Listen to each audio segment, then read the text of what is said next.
Welcome to the Teaching Journeys podcast, hosted by Dave Roberts. Humanity possesses a unique skill, the ability to pass knowledge from one generation to the next.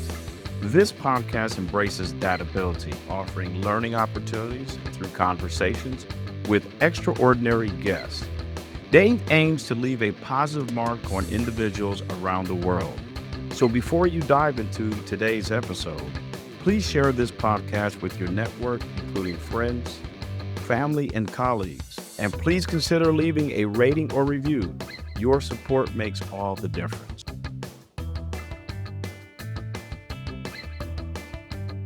Hi, everyone, and welcome to another episode of the Teaching Journeys podcast. I'm your host, Dave Roberts, and today it is my pleasure to have as my guest, Nattolie Chilton.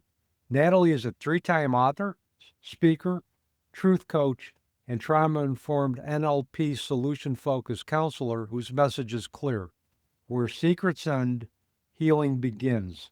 After surviving abuse, domestic violence, addiction, and deep trauma, Nattolie experienced a supernatural encounter with God that transformed her identity and even led to a name change.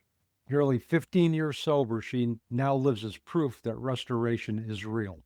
Her TEDx-style talk, Return to Love, and her book on silence, To Use Your Voice, Words Hold Power, share how childhood words and hidden secrets shaped a false identity and how God rewrote her story.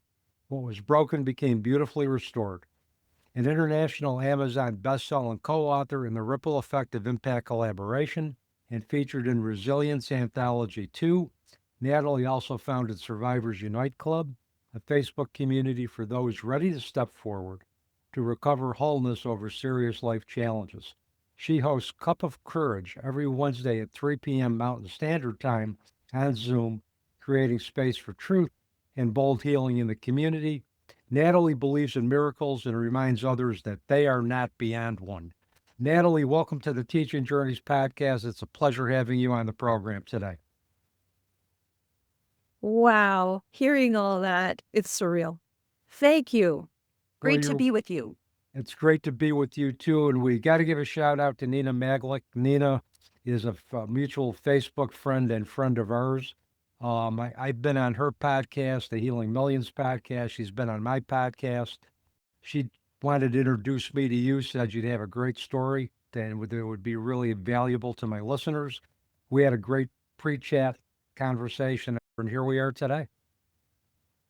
So, and It's I'm amazing. excited. Yeah, and I'm excited to have you on the program today. Thank you so much. You're welcome. Incredible. Yes. Thanks, And Nina. I hope to be of value to your listeners and that it would spur wholeness. That's the whole idea. you got it. Okay. Let's go. Nattolie, my first question for you is please tell our listeners about the experience or experiences that have shaped your life path and your life passions today. Okay. Oh, there's been tons, but I would say starting, I believe that even in utero, that's where it begins. The conditions. So the condition was my mom had toxemia. And so every time she stood up from about 5 months pregnant, she would start to go into labor. So she had to be hospitalized and she had to lay there. My mom was a very active lady with 2 older kids. And so she did that. She did that to save my life. And I am grateful. Mom, the things that shaped my life, Mom had a lot of trauma undealt with. So she always felt dangerous to me. And there was really almost no touching in our family. So I grew up touch deprived. I was an extremely lovable, hugging child, but there wasn't any touch, almost none. And I just felt myself withering from that, the harshness of that. And it was kind of coupled with, because of the abuse my mom had, she didn't have compassion. There wasn't compassion. So one thing comes to mind is one time she'd filled the bathtub with boiling water because we didn't have hot water at that time. And I jumped in to this water because she wasn't paying attention, because she's just checked out. And there wasn't any sign of compassion, any kind of concern. So that kind of harshness, as a really empathic, sensitive child, just all the signals were telling me, you're not worth anything at all. You're not worth making you safe, anything like that. And so that was my foundation. So I ended up having this urge to start massaging people. Massage is a huge part of my life as a therapist. Mm-hmm. So because I didn't like working for people as a young person, I just opened shop and started doing massages. So for the last 35 years, I've been practicing the healing arts. It's amazing how a deficit just created this sensitivity within me to, well, first of all, I had like the compulsion to touch and to show that nurturing because of my own lack of that. And I knew the value. And so it's a beautiful gift both ways that's brought me great healing. And I really love nurturing people in that way. So that's been a big piece of my life. There's so many things, Dave. I was really taught how to massage people by spirit. But in that world of massage, there's a lot of sexuality and a lot of men seeking that in that world. So as a very confused girl with roots of woundedness in the sexuality area, I was pulled off course of pure healing, which was eventually restored. And, I was always, what's the word? Had big dreams, had big, I believed that I could do almost anything. Mm-hmm. And I didn't have, so what happened was I wanted to do a mobile massage company. And so I had this, before it was a thing, I made this big company with an osteopath, a chiropractor, just a young woman trying to do this, and got into business and failed, but tried. So there was always that hopefulness and optimism, despite coming from a family who wasn't of that mindset, who didn't have dreams. Mm-hmm. There's so many aspects to my journey, but one of the coolest things about the massage journey was that I became actually eventually I became an elite therapist to the Marriott Hotel. Mm-hmm. And so one of my superpowers was getting there really fast. And I tipped well, and I did a great job because I poured my heart into it. So I ended up being able to massage Mr. Marriott himself. I ended up massaging the NHL teams, which was a miracle because I'm not certified. Mm-hmm. So it was like God opened this door for me with my giftings. So we don't necessarily have to have all the certifications that we might think we need to do things. Mm-hmm. If we have the courage to just go forward and try. But I got called to the Marriott, and the woman who opened the door was an ambassador of peace. And she was the little girl running out of the bomb. That famous picture was the woman that I was called to massage. Mm-hmm. And she spoke peace to me. She was there as a peace ambassador. And at that time, I needed peace so badly in my life. It was before sobriety. And it was just like a divine appointment of healing. And just making me see that all the brokenness that I've had in my life, like her coming from being so burnt and scarred to finding her calling. And for me, it's like the lack of touch in my life, the lack of care has now turned into my superpowers of creating safe spaces because I know what not safe spaces are. Yeah, and it makes sense. And massage is just really a great vehicle to provide that nurturing, that safe space. The touch that, individuals desperately lack, like yourself growing up. And it's a great way to give back and to get in touch with what you were missing. And I'm a firm advocate for massage therapy. I have a massage therapist I go to once a month, and it's one of the more relaxing and liberating self-care practices that I allow myself to engage in. So, I think it's a great vehicle, and it's a great way, I think, to create safe spaces, but also it's a way for you to transmute your trauma into something beautiful. Exactly. It's amazing and it's miraculous Mm. how things can turn out. We don't come into this life expecting to not have challenges. It's how we respond to those challenges. It's the resources that we attempt to utilize. It's a variety of different things. I've realized as I've gotten older, Natalie, that life isn't fair. And the quality of the life, or whether our life is good or bad, is up to us. And that is, we're empowered to make the best life that we can, given the hand of cards that we're dealt. Sometimes the hand of cards isn't pretty.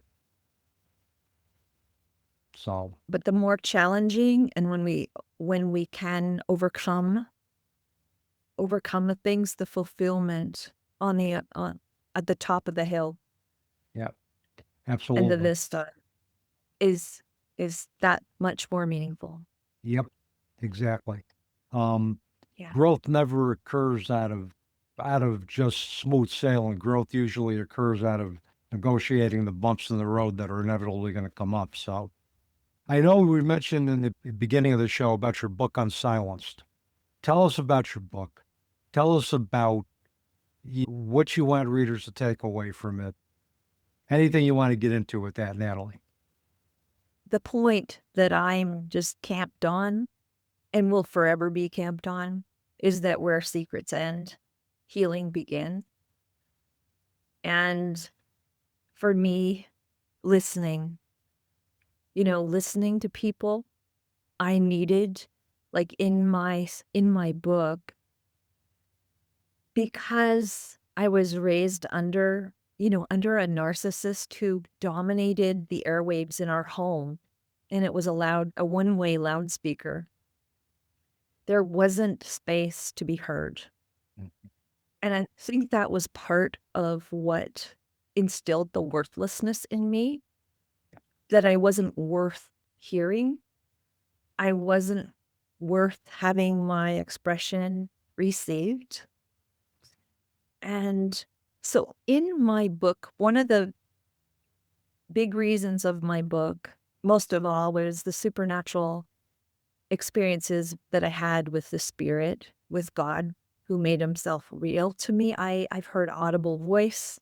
I I've just experienced things that are unshakable that I believe because I have experienced. So that's number one. I want to assure people there is more. If you haven't experienced it, there is more. Just want to assure that we are loved and we are seen, always seen, Mm-hmm.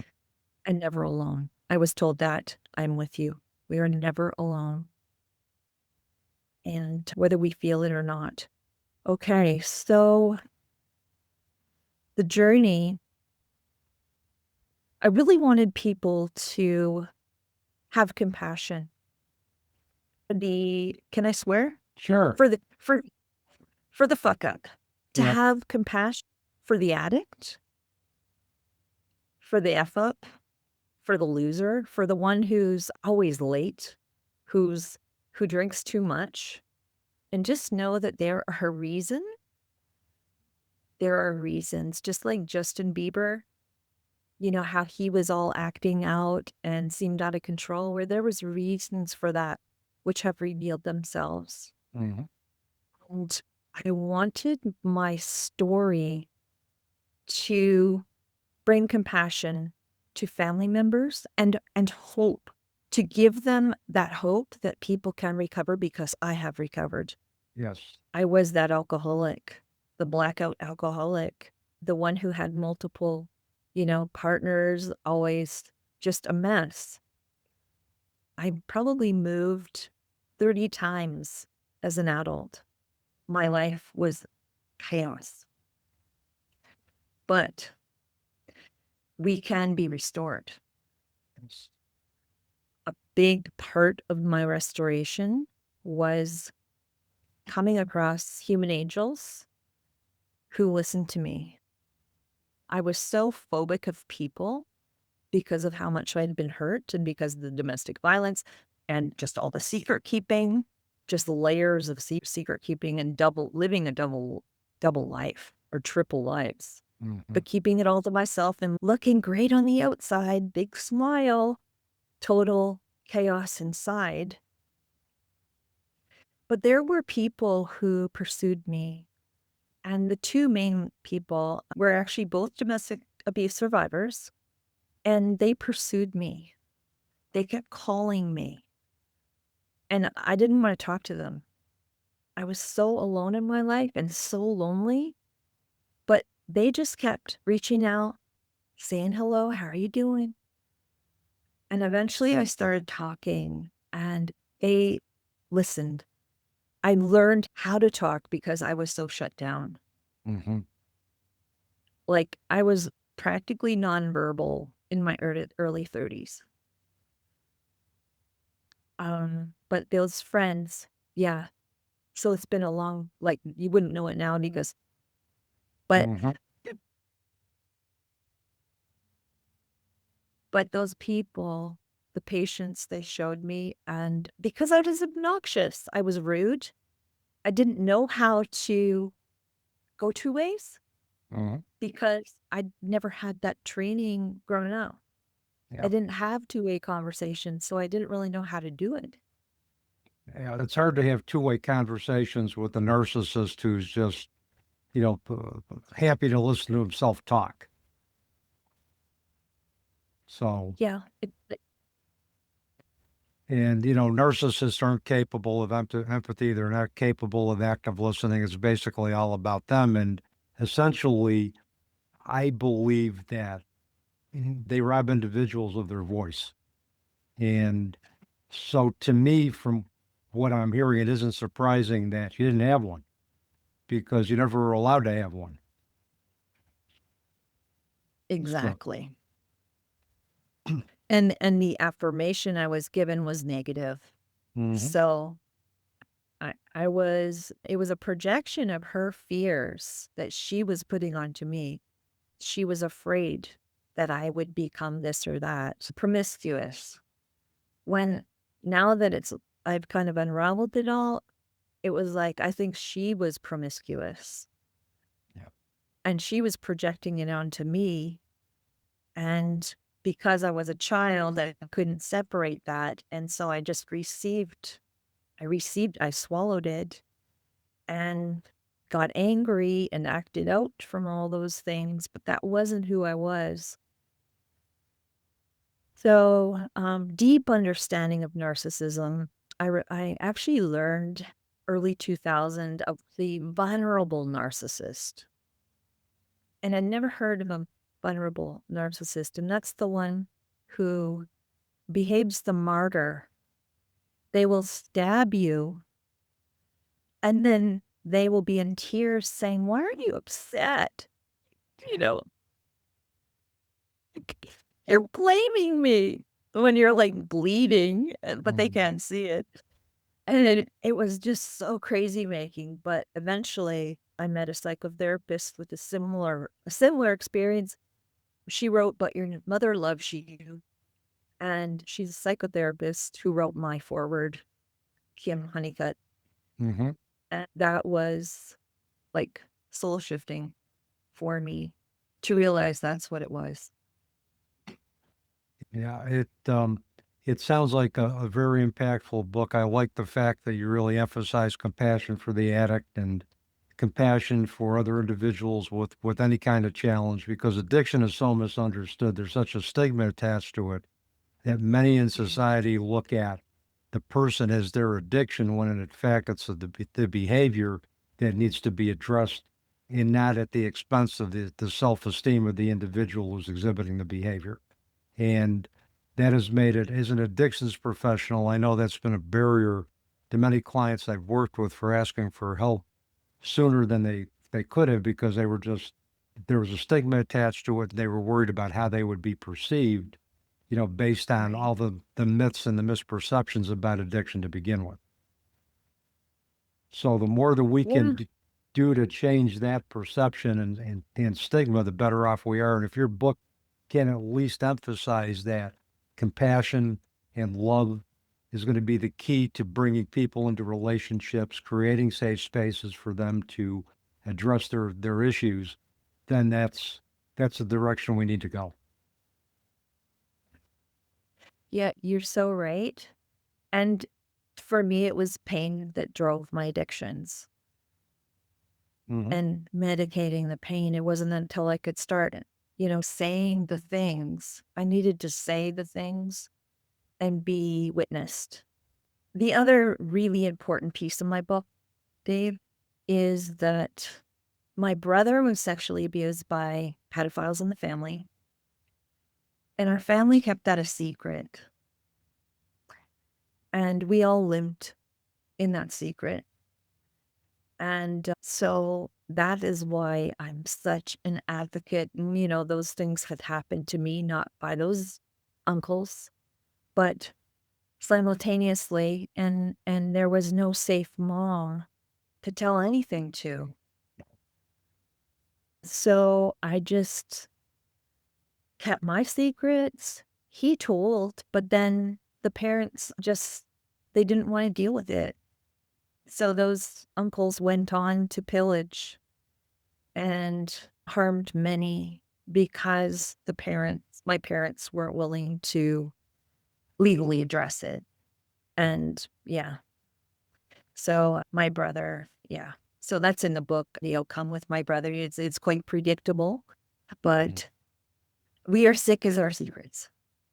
Absolutely. So just talking, like, I just want to say, because this came to mind, is like, okay, break up with your secret, tell your secret. Well, the first step actually before telling your secret is just talking, Yes.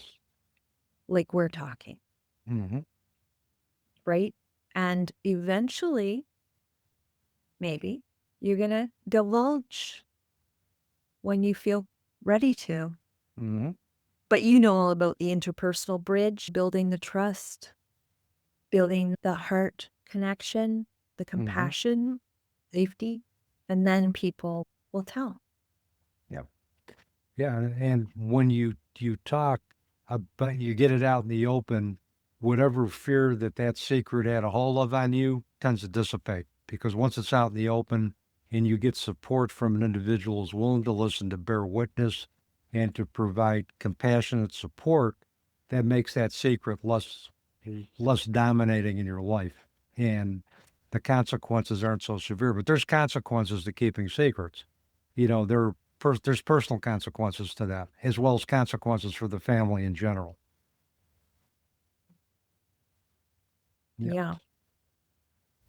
That's a beautiful thing. It's a beautiful thing. It can be surprising. The positive, lastly, it's just like the positive. Even my most shameful behaviors, when I've told, I have been loved and embraced and then known. Mm-hmm. And it's like the ones that are for us will remain. And if those ones will judge you and reject you because of what you share, so be it. Yeah. It's even worth it if that's the outcome, because at least it's out. And then it's like, Yeah. they're not for me. They're Yeah. not for me. Yeah, Let them go. absolutely. You basically find out who are your friends, who are those individuals who are going to be willing to support you during those tougher times. And, in my own life, the people that I thought would step up after my worst tragedy didn't. People that I never thought would step up did. But, but that's the way it goes. Many individuals aren't willing to hold space for tragedy because that's not how they're wired, or they bought into this whole society perception, and many in society's perception, that we have to be super happy to be productive, and there's no room for negativity or negative emotions, when in reality, those emotions that aren't happiness make up our identity just as much as those emotions that are related to joy and happiness. So it's all a part of who we are, and we can't deny that. I love that.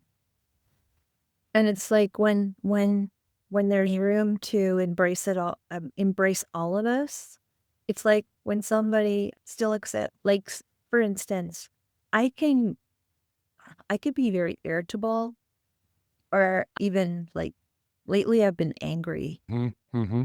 I had this anger come up that I haven't been so angry in years and years and years, or aware of it, but I've had the people, situations, a lot of pressure, a lot of growth, a lot of great opportunities, but it's pushing in really hard into the deepest parts, and this anger is coming up.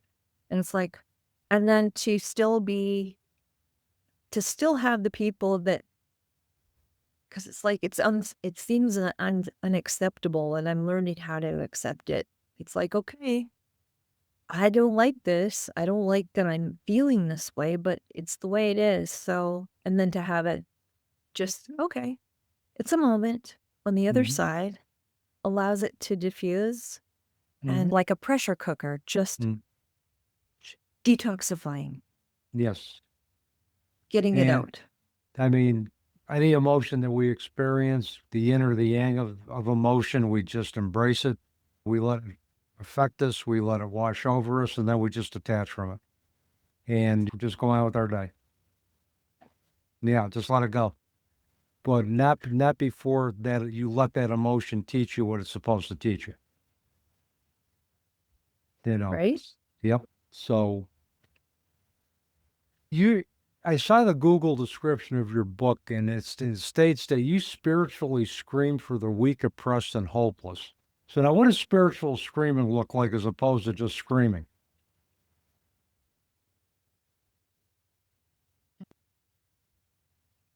It's an intensity.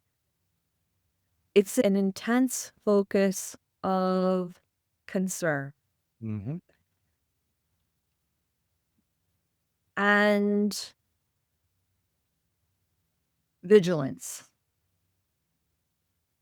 So after that was written up, it's been 2 years. I don't think it's quite accurate anymore. I'm standing with,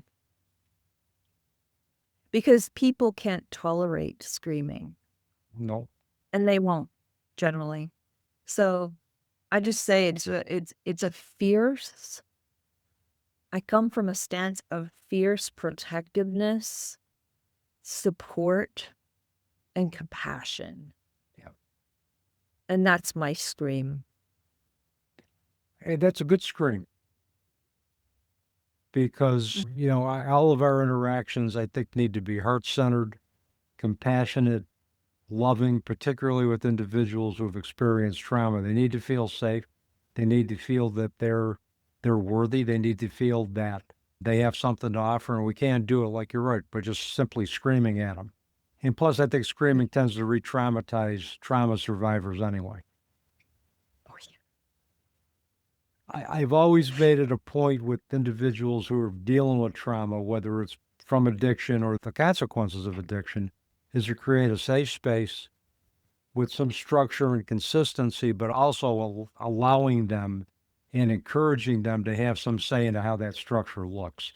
And when it becomes that collaborative, trauma survivors, I think, become empowered. They have a sense of self-efficacy, and they begin to build a trust in that particular therapist or coach. I think, to me, that is the formula for dealing effectively and working effectively with trauma survivors. So Can I add to that? Yeah, you can add as much as you want to it, Natalie. Yeah, because this is just perfect that you said that. With my deep tissue work that I do in massage, I don't I don't go to the pain level. I don't do deep tissue to an agony level. I do it to the level that the body allows me to do it. I can feel where the resistance is, and then it's like layer by layer. We're working with the connective tissue to open it, and it's kind of like the emotions also. Mhm. But I say, like, sometimes people, they want you to go more deep than their body wants, Yeah. than I know that their body wants. And and I say, putting you into pain, putting you into agony, like, I can do it. But it's like screaming at your body to relax. You can't put somebody in pain to get them to relax and let go. Absolutely. And the other thing with the massage, and you just mentioned it with the deep tissue massage, I mean, the body knows the score. I mean, Bessel van der Kolk's book, we hold trauma in our body. And I think regular massage is just a great way to just kind of release that. And, but I know people that have had deep tissue, and it's intense, and it can be painful, but can also be liberating. But you're right, you also have to kind of have a sense of what that person's pain threshold, and not put them in more pain that they're capable of handling. Because I would think in and of itself, that's going to re-traumatize them, particularly if the trauma was related to some type of physical abuse. It's like the fascia just contracts. The more you push on it, it just Mm, keeps con- contracting rather than opening, which is what we want. yeah, absolutely. Yeah, it's so amazing. Yeah, it is. And I want to ask you a couple of more questions before we conclude our time today.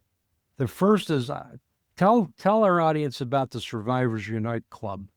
I know that's a Facebook group. Am I correct? 100%. Okay. So tell us about the group. Tell us about the focus of the group and what the impact has been so far. It's a growing thing for us all. It is, I took the leap and started it about 7 months ago. It's organically about 118 people. It's about us. It's not about me. I'm modeling and speaking about my process. And I invite people as they're ready or wanting to share. They can post why they're there, Mm, what they've dealt with if they want to, or they can just be a witness and be present. So the purpose is to just step forward into the group to join. mm-hmm, And that in itself is the first declaration, maybe, of telling something serious has happened in my life. mm. And I'm just ready not to be alone with that. Yeah, I'm and ready to, it's great. I mean, it's just a space where anybody can be who they choose to be at that moment. They can participate, they can observe, they can just sit quiet, they can listen. And I think that gives individuals who've experienced trauma a wide variety of options to do their journey and empower them to do their journey as they see fit. exactly. And I have a lot of therapists in my life. And right now I'm doing a Freedom Legacy project I want to mention. Mm-hmm. And that is, the crowning celebration of of releasing Unsilenced and the audiobook. These past 11 years, I did that, wrapped it up December 31st. So now I'm actually I am raising money, basically. I have personal silver coins, real Mm-hmm. silver coins, and I am just doing a project with it to people who want to participate can purchase the coin. And we're literally buying a family's freedom in Pakistan. We're buying them out of slavery. Literally got missionaries on the ground over there. And when I mentioned a bunch of being connected to a bunch of therapists, a bunch of them have donated their services on my website. So if people wanted to buy those services or donate, make a bid on them, and that all goes towards supporting survivors locally, supporting those ones in Pakistan, just the general healing mission that I'm on, and putting jewelry and different things, selling it all off to put it towards something, turning things to good rather than having them just sit there. I can see why Nina and you align so much, because she's on a mission to heal millions worldwide with her message, and to try to help those individuals globally, deal with challenges. And you're doing the same thing, and it sounds like you're expanding your reach as well too, through the Survivors Unite Club. And I think it's great that you're doing all this meaningful work, and you have been able to transcend trauma and to really make a difference in the world. The last question for you is that if individuals want to contact you, find out about your book, find out about your services, find out about the Survivors Unite group, what's the best way for them to do that? I've got it almost all up on my website, breakupwithsecrets.com. I've been working for 2 months on that website to get everything, my life work, getting it all into one place. Mm-hmm. So they can reach me there, or they can reach out, just my name, Nattolie Chilton @gmail.com. And I am open to conversation. I'm just open to connection. And I will make sure all of your contact information gets in the episode notes when we go live. Nattolie, thank you so much for a wonderful conversation this evening. I truly enjoyed it, and hopefully we can do this again in the future sometime. Thank you, Dave. Well, thank you, Nattolie. And with that, that's a wrap on another episode of the Teaching Journeys podcast. I'm your host, Dave Roberts, wishing you peace.